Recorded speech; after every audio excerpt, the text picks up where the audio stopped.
আল্লাহর প্রতি ভয় যখন থাকবে, একটা বান্দা বেনামাজি হয়ে থাকতে পারি না।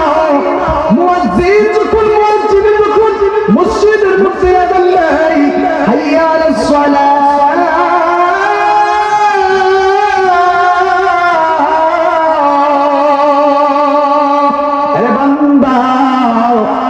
যখন মসজিদের মধ্যে হাইয়া আলাস সালাহ, হাইয়া আলাল ফালাহ এরকম করে সালাতের জন্য ডাকে, কোরআনের জন্য ডাকে, নামাজের জন্য ডাকে, বান্দা গো কেমন কপাল পুরো মুসলমান হইছি।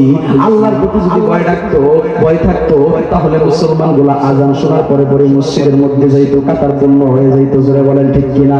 কিন্তু আমরা কেমন পুরা কপাল না মুসলমান হইছি। মুমিন বান্দার এক নাম্বার গুণাবলীর মধ্যে আপনি আমি নাই, আল্লাহর ভয় নাই। মসজিদের মধ্যে মুয়াজ্জিনে আজান দেয়, আজান শুনি কানে মসজিদের সামনে দিয়ে যায়, মসজিদে আর যায় না, মসজিদের সামনে দিয়া বাজারের মধ্যে যাইয়াও দোকানপাটের মধ্যে বসিয়া টিভি সিনেমা দেখি আর সিগারেট খাই, পায়ের উপরে পা তুইলা কথা কোন না। আইরে বাপরে বাপ, সিগারেটের কি বুঝে পায় এটা, তাই না? আমার মসজিদ মাদ্রাসা ভিতরে যে বাথরুম আছে, পাবলিক টয়লেট সমাজের জন্য, যখন আমার ছাত্রগুলা বাথরুম পরিষ্কার করতে যায়, ডাক দিয়া কই, হুজুর পাইছি। আমি কি পাইছো? হুজুর পাইছি লেখো, হেড দিকে কি আর পাইছি, যত খুব ভালো হয়ে জানা আছে। কই হুজুর পাইছি কি? কই সিগারেটের মোচা কতগুলা, কই দেহুনিয়া দেহুনিয়া।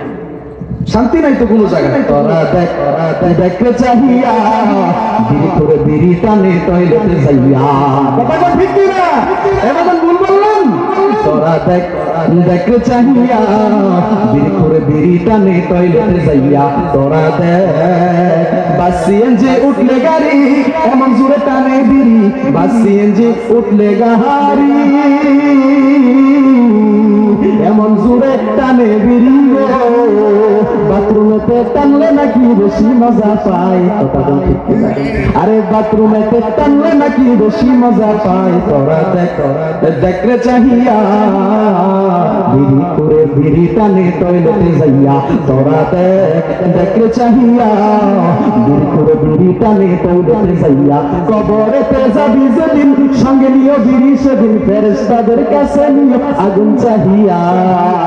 কোন আগুনের অভাব নাই, যাই যে কোন আগুনের অভাব নাই, ওই যে পুরা খাইতে পারবেন। খালি বলেন ভাই আগুন দে, ওই নে আগুন, খিচুড়ি তোর আগুন লাগে, দুনিয়া চাইতে বেশি আগুন পরকালে, কথা কোন ঠিক কি না? আরে কবরেতে যাবি যেদিন, সঙ্গে নিয়ে বিড়ি সেদিন, ফেরেশতাদের কাছে নিও আগুন চাহিয়া। তোরা দেখরে চাহিয়া বিড়ি করে বিড়ি টানে টয়লেটে যাইয়া, কথা কোন ঠিক কি না? আরে যুবক ভাই পদ্মারের মা, এই জন্য বলি মুমিন বান্দার এক নম্বর গুণ, মুমিন বান্দা বান্দীগুলো যখন আল্লাহর নামের উচ্চারণ করবে গো, আল্লাহর নাম শোনার সাথে সাথে আল্লাহর প্রতি ভয় ঢুকে যাবে। মুমিন বান্দার কলবের ভিতরে কম্পন শুরু হয়ে যাবে। আল্লাহর ভয় যখন একটা বান্দা বান্দির মধ্যে থাকবে, তখন একটা বান্দা বান্দি কখনো গুনাহের কাজ করতে পারে না, একটা বান্দা বান্দি কখনো বেপরোয়া অবস্থায় চলতে পারে না, একটা বান্দা বান্দি কখনো সুন্নাত ছাড়া থাকতে পারে না, একটা বান্দা বান্দি কখনো রোজা ছাড়া থাকতে পারে না, একটা বান্দা বান্দি কখনো নবীজির আদর্শ ছাড়া থাকতে পারে না, একটা বান্দা বান্দি কখনো ভুল হয়ে যাওয়ার পরে তওবা ছাড়া থাকতে পারে না।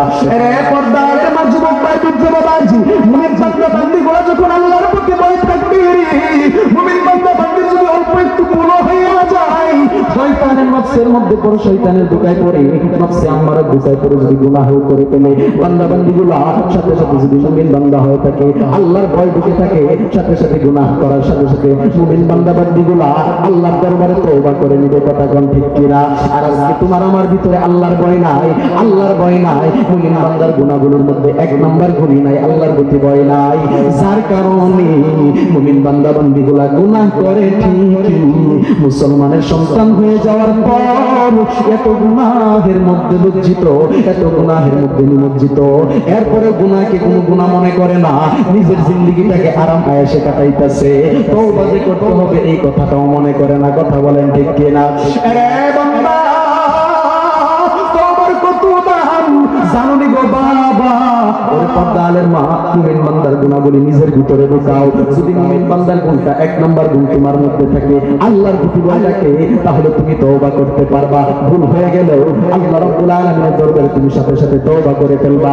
একটা বান্দা বান্দি যদি তওবার জন্য সঠিক নিয়ত করে, আগামীতে আর গুনাহ করব না এই নিয়ত করে নিজের ভুলের উপরে লজ্জিত হয়, আমার মালিক ডাক দিয়া কয়, এই তিনটা বিষয় নিয়ে একটা বান্দা বান্দি যখন আমি আল্লাহ রাব্বুল আলামিনের দরবারে তওবা করবে, বান্দার চোখের পানি নাকের ডগায় আসার আগে আমি দয়ার আল্লাহ বান্দার तमाम জিন্দেগীর গুনাহগুলো মাফ কইরা দেই। আওয়াজ দিয়া বলেন সুবহানাল্লাহ।